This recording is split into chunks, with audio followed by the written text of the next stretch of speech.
పేరు నార్ల శ్రీలక్ష్మి. వయసు 27 సంవత్సరాలు. Door number 12-183, Kolluru, AP.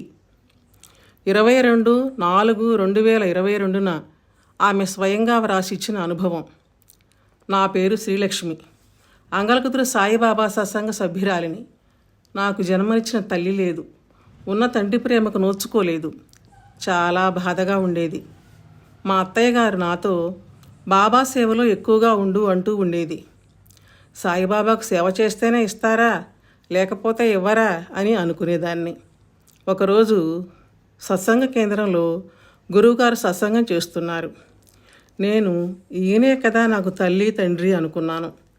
కాసేపటికి గురువుగారు సేవ చేసుకుంటేనే అన్నీ ఇస్తారు, లేకుంటే లేదు అనే అనుమానం మా అమ్మాయికి ఉంది అన్నారు నన్ను చూస్తూ.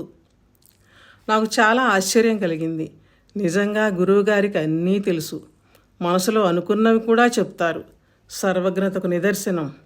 సాయిబాబాకు సేవ చేసుకుంటే సాయిబాబాకు దగ్గరవుతామని కూడా చెప్పారు. అప్పుడు కానీ నాకు అర్థం కాలేదు సేవ ఎందుకు చేసుకోవాలో.